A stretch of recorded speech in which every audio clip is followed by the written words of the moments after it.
This is Ayad Khan. Today we are going to cover another topic. जो हम आज जो टॉपिक कवर करने जा रहे हैं वो आपको पता है बहुत ट्रेंडिंग में है। मैं जब भी जिम जाता हूं तो अक्सर मुझे ये बात सुनने को मिलती है, जहां पर मैं रहता हूं वहां सुनने को मिलती है। आपके जिम में भी आपको बहुत ज्यादा सुनने को मिलती होगी, जो है प्रोटीन के बारे में, जो प्रोटीन मिथ के बारे में। जो आज लड़के बोलते हैं कि वो हार्डवर्क नहीं करते, आपको पता है जिम में हार्डवर्क नहीं करते हैं, उन्हें बॉडी जो क्या बोलते हैं उसको ट्रेनिंग के बारे में पता नहीं होता, रेंज ऑफ मोशन, टेम्पो, जो प्रोग्रेसिव ओवरलोड, इस बारे में सालों से लड़के ट्रेनिंग करते हैं, इस बारे में कोई पता नहीं होता। लेकिन एक चीज के बारे में उन्हें पता होता है कि प्रोटीन सप्लीमेंट के बारे में। बहुत सारे लोग मुझे ये बोलते हैं कि हम गेनिंग के लिए कौन सा सप्लीमेंट लेंगे, शेडिंग के लिए कौन सा सप्लीमेंट लेंगे, तो कितनी देर में हमारा मसल बिल्ड होगा। I mean that's stupid. क्योंकि प्रोटीन से बॉडी बिल्डिंग होगी या प्रोटीन से मसल बिल्ड होगा, ये सबसे आप मानो कि ये सबसे बड़ा स्टूपिड जो गधे होते हैं ना, वो ऐसे बारे में सोचते हैं।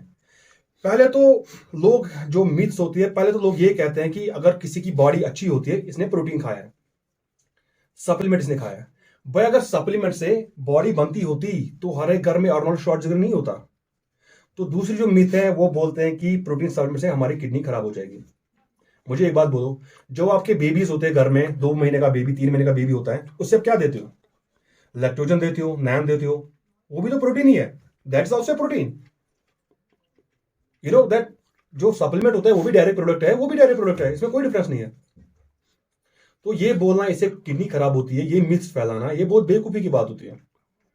1937 में जब इंटरनेट नहीं था, जब मोबाइल नहीं था, तब एक जो मेरे फेवरेट ट्रेनिंग गुरु है, विनिस गिरोडा, उन्होंने ये बोला था कि प्रोटीन जो सप्लीमेंट होता है ये बस हमारी प्रोटीन रिक्वायरमेंट्स को पूरा करता है, न इससे कोई किडनी खराब होती है, न इससे कोई चीज खराब होता है। उस दिनों में सप्लीमेंट थे भी नहीं, जो थोड़े बहुत सप्लीमेंट थे वो इतने एडवांस नहीं थे। लेकिन उन्होंने जो मिथ जो उन्होंने उस टाइम पे जो चल रहा था, वो बोल रहे थे कि जो आप एग यॉक खाते हैं उससे हमारा फैट कम होता है, फैट नहीं बढ़ता। लेकिन सोचो 120 साल के बाद जब हम एक एडवांस टाइम में रह रहे हैं, जब हमारे पास मोबाइल फोन भी है, यूट्यूब भी है, गूगल भी है, आज मुझे लोग बोलते हैं कि अगर हम एग यॉक खाएंगे हमारा फैट आ जाएगा, उससे हमारा कोलेस्ट्रॉल बढ़ जाएगा, उससे हमारी बॉडी की जो शेप है वो खराब हो जाएगी। इस एडवांस टाइम में जब 100 साल बाद विनिस ग्रोनर ने जब ये बात बोली थी कि एक गुड फैट खाने से हमारा जो फैट है बॉडी का वो कम होता है, क्योंकि जो फैट होता है हमारी बॉडी में स्टेरॉयड हार्मोन को एक्टिवेट करता है। लेकिन आज 110 साल के बाद जो लोग मिथ्स फैला रहे हैं वो ये फैला रहा है कि एग यॉक करने से फैट आ जाएगा, प्रोटीन खाने से किडनी खराब हो जाएगी, वो हो जाएगा, ये हो जाएगा। गूगल आपके जेब में, किताब है, स्टडी कर लो। क्या फायदा है ऐसे मिथ्स फैलाने के? मुझे तो ये समझ में नहीं आता है कि ये लोग किस प्लेनेट से आते हैं। आप यकीन नहीं करेंगे, जब मैं एमआर था, मेडिकल रिप्रेजेंटेटिव, जब मैं मेडिकल रिप्रेजेंटेटिव था, जब मैं डॉक्टर को कॉल करने गया तो डॉक्टर सैलड खा रहा था। वो इसलिए खा रहा था उसको पेट कम करना था। जब मैंने उसको बोला थोड़ा फैट लो, हेल्दी प्रोटीन लो, तो उसकी आंखें बड़ी हो गई कि अगर मैं फैट लूंगा तो मेरी बॉडी फैट आएगा।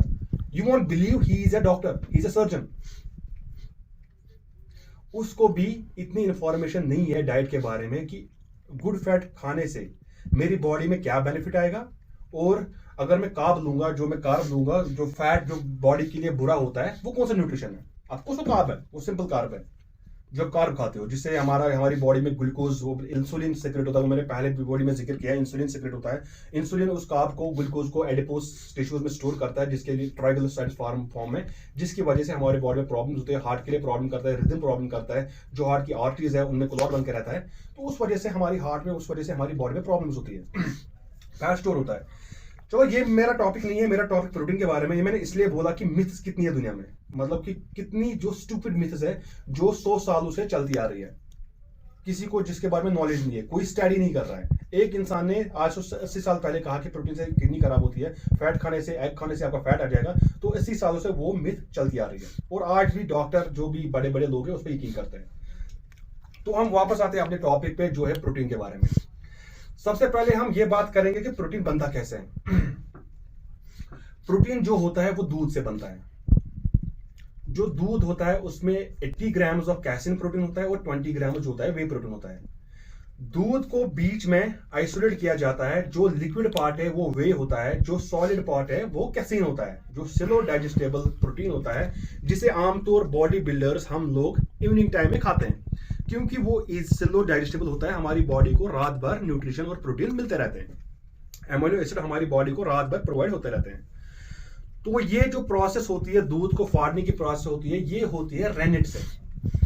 रेनिट जो होता है, वो जो एनिमल्स होते हैं, एनिमल्स के जो बेबी होते हैं, जो दूध पीते यंग बेबीज होते हैं, उनके स्टोमक से रेनिट लिया जाता है, जिससे दूध को आइसोलेट किया जाता है। अब आपको पता है यहाँ पर रिलीजन बीच में आता है, क्योंकि जो हिंदू लोग हैं उनके मजहब में गाय को खाना हराम है, जो मुस्लिम लोग हैं उनके मजहब में पिग को खाना हराम है। तो ये रेनिट किस एनिमल के स्टोमक से लिया गया है, इस बारे में कोई इंफॉर्मेशन नहीं होती थी। तो अब इस पे हलाल कमेटी ने एक सील लगाई है, जिस सील का ये मतलब है कि जो रेनिट है वो किसी बेबी एनिमल के स्टोमक से नहीं लिया गया है, वो लेबोरेटरी में बनाया गया है। जो रेनिट होता है, rennet is a set of enzymes called protease, peptase and pepsin. तो जो हलाल कमेटी जो सील लगाती है, उससे वो ये साबित करते हैं कि जो रेनिट है उसे लेबोरेटरी में तैयार किया गया है, इसे कोई एनिमल के स्टोमक से नहीं लिया गया है। तो जब आप भी कोई प्रोटीन लेंगे, कोई सप्लीमेंट लेंगे, तो इस सील को जरूर देखें। अब मैं उन गधों से पूछना चाहता हूं जो लोग कहते हैं कि प्रोटीन से मसल बिल्ड फास्ट होता है, या प्रोटीन से मसल बिल्ड जो होती है उससे स्टार्ट होता है। अब मैं उनसे पूछना चाहता हूं कि इस प्रोटीन में आपको ऐसा कौन सा न्यूट्रिशन आपको नजर आता है, या कोई टैबलेट नजर आती है, जिस वजह से आपको लगता है कि प्रोटीन खाने से जो आपकी मसल बिल्ड की प्रोसेस जो है वो फास्ट हो जाएगी। कौन सी चीज है इसमें? दूध को फाड़ा गया है, जो लिक्विड पार्ट है उसे वे बनाया गया है, जो वे आप लेते हो। उसमें कुछ मल्टीविटामिन, उसमें कुछ विटामिन मिनरल्स ऐड किए जाते हैं और एक फ्लेवर ऐड किया जाता है। तो आपको कौन सी चीज ऐसी लगती है प्रोटीन सप्लीमेंट में, जिससे आपको लगता है कि हम महीनों में अपने मसल को बिल्ड करेंगे? ये कितनी गलत मिथ है, कितनी गलत बात है कि जो चीज डेयरी प्रोडक्ट, जो घर के प्रोडक्ट दूध से बनती है, लड़कों को लगता है कि ये खाने से हमारा जो मसल बिल्डिंग का जो प्रोसेस है वो बूस्ट हो जाएगा, वो तेज हो जाएगा। मुझे तो ये समझ में नहीं आता है कि आप मूर्ख हो या महान हो, अनपढ़ हो या गवार हो, जिसे हम गवार बोलते हैं। यहां तो आपको आजकल जो बॉडी बिल्डिंग इतनी एडवांस हो गई है, इस एडवांस बॉडी बिल्डिंग में आप ये मिथ लेकर घूम रहे हो, that's not a good thing. हमारी बॉडी को जरूरत होती है बिल्ड होने के लिए एमिनो एसिड की। जब आप वर्कआउट करते हो, बाइसेप्स कर्ल्स करते हो, आपका मसल जो है इसमें टेयर्स आते हैं, जिसे हम वेयर एंड टेयर बोलते हैं। तो इस मसल के फाइबर जो है टूटते हैं। उस मसल को ग्रो करने के लिए जो एमिनो एसिड होते हैं वो दो फाइबर और जोड़ते हैं। मतलब जो आपका मसल टूटा, उससे एमिनो एसिड बड़ा जोड़ता है, जिसकी वजह से आपका मसल बिल्ड होता है। जिस तरह गाड़ी में जो पेट्रोल होता है, उस गाड़ी को ये पता नहीं होता ये पेट्रोल आपके लिए है, आपके प्रोफेशन का है। उस गाड़ी को ये पता नहीं होता है कि जो पेट्रोल मुझ में डाला जा रहा है वो पंप से आ रहा है, वो दुकान से आ रहा है, वो जमीन से खोद के ला रहे हो, और गाड़ी को पेट्रोल मिलेगा ना, वो चलेगी। उसी तरह से हमारी बॉडी भी है। बॉडी को ग्रो करने के लिए वेयर एंड टेयर्स, मसल में जो रिपेयर होते हैं, मसल बड़ा जुड़ता है, इसके लिए जरूरत होती है एमिनो एसिड की। कुछ एमिनो एसिड हमारी बॉडी बनाती है, कुछ एमिनो एसिड जो होते हैं हमें एसेंशियल एमिनो एसिड लेने पड़ते हैं, जिसमें होता है आइसोलिन, वैलिन, फेनिलएलानाइन, ग्लूटामाइन, हिस्टामाइन। ऐसे एमिनो एसिड जिन्हें हमें सप्लीमेंट के थ्रू या प्रोटीन नेचुरल डाइट के थ्रू लेना पड़ता है। तो एमिनो एसिड से हमारे मसल ग्रो होते हैं। बॉडी ये नहीं जानती, जिस तरह गाड़ी ये नहीं जानती पेट्रोल कहां से आया है, उसी तरह से हमारे मसल ये नहीं जानते जो एमिनो एसिड मुझ में डाला जा रहा है, जो एमिनो एसिड आ रहा है वो सप्लीमेंट के थ्रू आ रहा है, वो एग्स के थ्रू आ रहा है, या वो मिल्क के थ्रू आ रहा है, या किसी और प्रोटीन सोर्स के थ्रू आ रहा है। बॉडी को एमिनो एसिड चाहिए, वो फंक्शन करेगी। चाहे आप सप्लीमेंट से एमिनो एसिड दो, वो फिर भी उसी स्पीड में मसल को बिल्ड करेगी। आप नेचुरल डाइट से दो, उसी स्पीड में मसल को बिल्ड करेगी। कोई मसल बिल्डिंग में कोई फर्क नहीं आएगा। जो बोलता है प्रोटीन से, सप्लीमेंट से आपका मसल फास्ट ग्रो होगा, उससे मेरा नंबर दो, मेरे पास लाओ, यहां पर बैठेगा, डिस्कस होगा। जहां पर उसको डिस्कस करना है मुझसे डिस्कस करें, और हो सकता है कि उसकी गलतफहमी भी मेरी वजह से दूर हो जाए। हाँ, अब जो दूसरी बात आती है, अगर आप प्रोटीन सप्लीमेंट अफोर्ड कर सकते हो, क्योंकि कोई ऐसा इंसान होता है जो जॉब करता है, वो अपने मील्स जो है कैरी नहीं कर सकता, तो वो प्रोटीन सप्लीमेंट का यूज कर सकता है। वो अपने चेयर पे जहां पर वो जॉब करता है easily 30 grams of protein intake कर सकता है थ्रू सप्लीमेंट्स। या कोई ऐसा इंसान जिसको एलर्जी होती है, एग से एलर्जी होती है, दूध से एलर्जी होती है, वो प्रोटीन नहीं ले सकता, वो अपने स्टमक पे लोड नहीं दे सकता, नेचुरल डाइट से वो ज्यादा प्रोटीन नहीं ले सकता, तो उस उस सूरत में, उस फॉर्म में वो सप्लीमेंट के थ्रू दिन में 2 बार वो प्रोटीन शेक ले सकता है। सप्लीमेंट के थ्रू वो 50-60 ग्राम प्रोटीन इंटेक कर सकता है। तो सप्लीमेंट इसीलिए है कि आपकी जो प्रोटीन इंटेक है दिन में, जो आप प्रोटीन की आपकी रिक्वायरमेंट है 150 ग्राम 160 ग्राम जितनी भी है, उस रिक्वायरमेंट को पूरा करने के लिए बना है प्रोटीन शेक, ना कि इसलिए बना है कि आपकी मसल फास्ट ग्रो होगी। अगर ऐसा होता ना तो मैं अभी 50 साल में सप्लीमेंट लाता यहाँ पे, वो खाता और मसल को बिल्ड करता। ऐसा बिल्कुल भी नहीं है। तो प्रोटीन शेक आपकी मसल की रिक्वायरमेंट को, जो आपकी प्रोटीन की रिक्वायरमेंट दिन भर की रिक्वायरमेंट है, उसे पूरा करता है।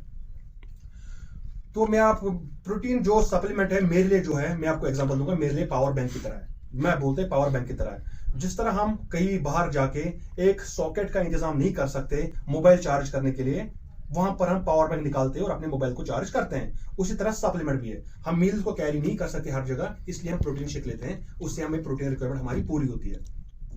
तो लास्ट में आपको एक बात बोलूंगा जो कि आपको आज तक किसी यूट्यूबर ने नहीं बोली होगी। जब आप प्रोटीन का मतलब आपको प्रोटीन इस्तेमाल करना है, आप एक्सरसाइज जब आप प्रोग्राम फॉलो करते हैं कोई भी जिम में, आप नारो बंदे नहीं रहते हैं, क्योंकि हर दिन आप अपनी बॉडी को 150 ग्राम प्रोटीन देते हैं। तो आप पहले अपना ब्लड टेस्ट कराएं, प्रोटीन हाई लेने से पहले ब्लड टेस्ट कराएं, KFT कराएं, LFT कराएं, क्योंकि जो प्रोटीन होता है उसके टॉक्सिन्स जो फिल्टर होते हैं वो लिवर में होते हैं। लिवर में जो लिवर होता है, प्रोटीन की वजह से टॉक्सिन्स होते हैं जिन्हें हम अमोनिया कहते हैं। लिवर अमोनिया को फिल्टर करके यूरिया में कन्वर्ट करता है, उसको ब्लड स्ट्रीम में डालता है। ब्लड स्ट्रीम से हमारी किडनी उसे फिल्टर करती है और फिर हम यूरिन के थ्रू से एग्जिट करते हैं। तो उस सारे प्रोसेस में लिवर का बहुत ज्यादा काम होता है। तो इसलिए जब आप कोई भी प्रोग्राम फॉलो करें या प्रोटीन लेना है आपको, पहले अपना ब्लड टेस्ट कराएं, LFT कराएं, KFT कराएं, पूरा आपको पूरी इंफॉर्मेशन होनी चाहिए अपने लिवर के बारे में, कैसे फंक्शन करता है हमारी बॉडी में। जो हम प्रोटीन खा रहे हैं, क्या लिवर उसे पूरी तरीके से फिल्टर करता है, लिवर पूरी तरीके से सपोर्ट करता है, टॉक्सिन को रिमूव करता है। इसके बाद आप अपना प्रोटीन सप्लीमेंट ले सकते हैं। तो ये थी मेरी सारी इंफॉर्मेशन प्रोटीन के बारे में। अगर आपको अच्छी लगी हो भाई, आप भी लाइक करें, शेयर करें, सब्सक्राइब करें। आओ बैक।